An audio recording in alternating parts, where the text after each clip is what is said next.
Hello Steve, how you doing? So real quick, let me just make this video. Thermostat replaced. As you can see, it's in there, right in there.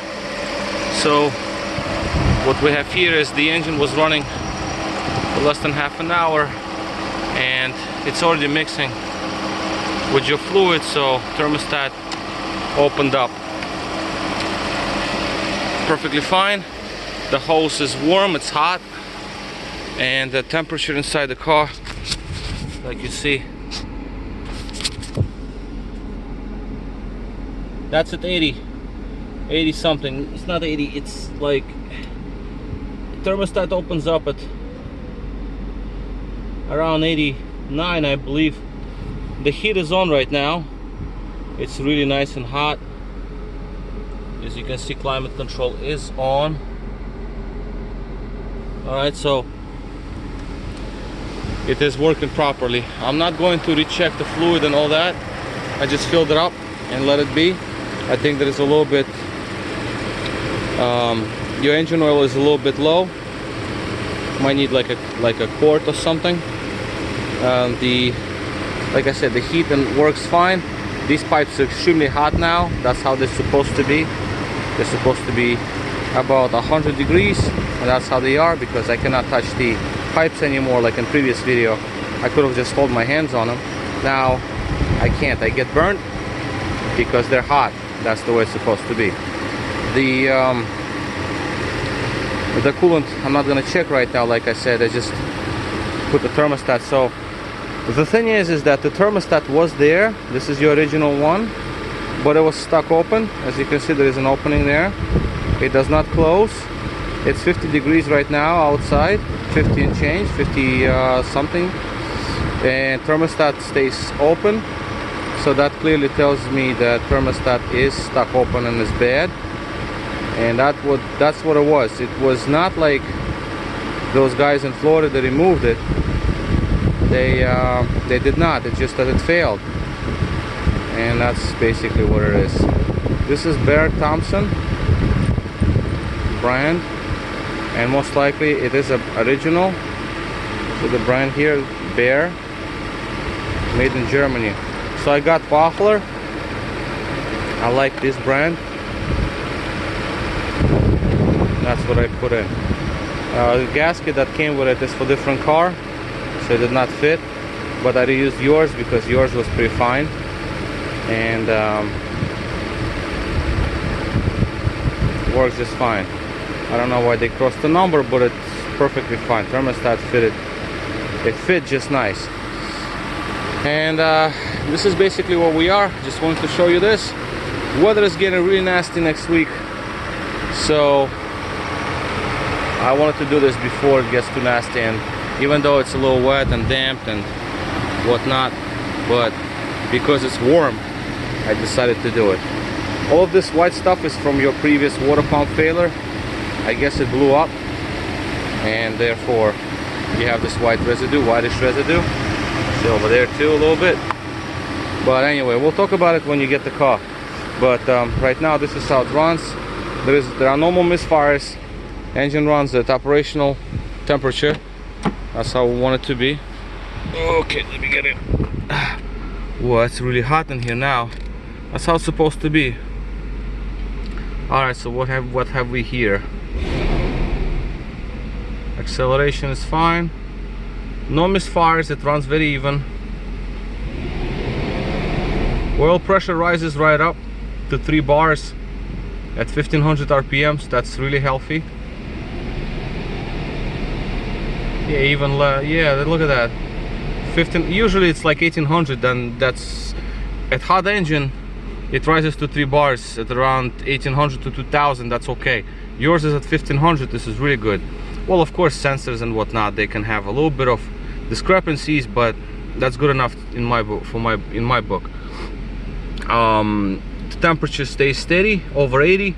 That's where it's supposed to be. Engine is in closed loop right now. It's running in closed loop, meaning that there is no more cold start. It runs on mass airflow and not mass airflow, I'm sorry, Oh gosh, it's a late night. Well, anyway, it's closed loop. It's all good. Oxygen sensor and all that. That's where it runs at, not an open loop. And also, I filled up your tank, as you can see, with premium for $54. We had 15.1 gallons, so I had still some fuel left in it, like maybe just before it gets into yellow line. And 15 gallons on top of that pretty much equals to 18. I believe this tank is 18 gallons, so 3 gallons in reserve plus 15 gallons on top, that makes it 18, so that's about right. But the gauge, as you can see, does not reach full tank. Just something for you to be aware of, but it seems like it does show proper reserve. So because 15 plus 3, that's like full tank. 18 should have been here, but if you fill it up, then you don't get the full reading, but you do have full tank. But when it goes down, it actually gets to a point where it shows you correct reading. So when it reaches this line right here, reserve 3 gallons, it actually lights up. So I wouldn't really bother much with gauge not showing full tank, because it would have been worse if it would have been the opposite. Like the gauge shows you some, but you're actually at 0. It's not like that, it's the other way. So if it's full, it doesn't show you full, but when it gets to 0, it shows you that you're pretty much close to 0. So we're reading pretty much accurate when you're running out of fuel, and that's what's most important. So this is basically going to be all for me for the night. I'm gonna lock it all up and call it a day, and we'll talk about future things. These are your batteries from your remote control.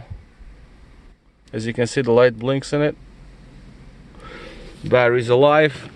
I put new batteries in it, expensive as hell, but it is what it is.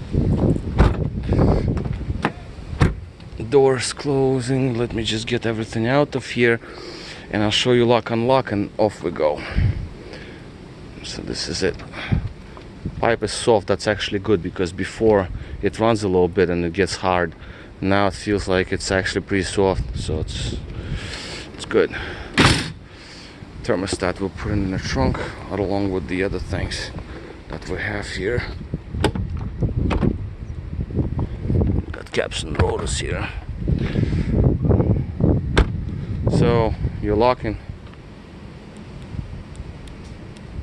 And now what? What's going on now? Let's see.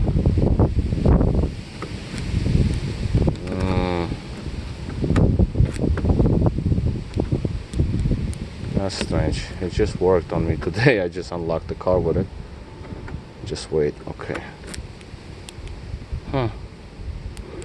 There's a glitch there somewhere, I guess.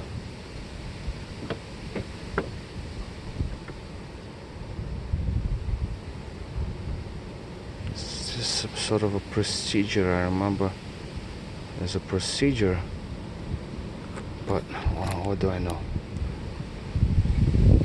Something like, oops. Yeah, there's supposed to be a procedure.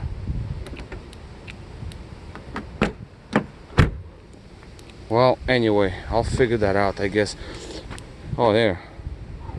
It actually is a lock then. I see. Okay. So there it goes.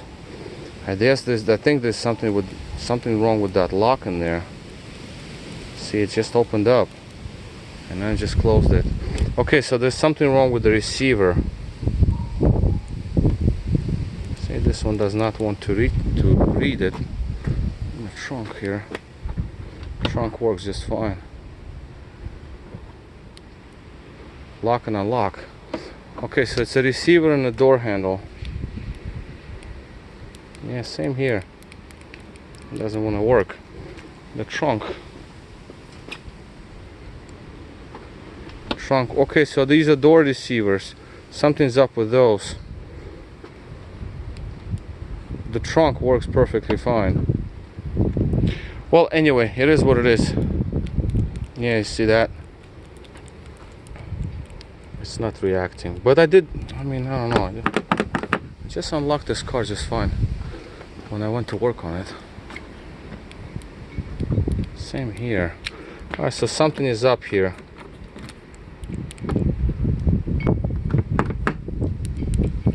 Yeah, I guess the rain. It was raining all day, but the trunk is fine, so I know it's a little bit of a bummer. As you can see, trunk reacts just fine. Alright, I'm not gonna kill this door locking pump because we're really abusing it now. But anyway, you get the idea. This is something that we deal with later. Alright, so I'll talk to you soon. Thank you for watching.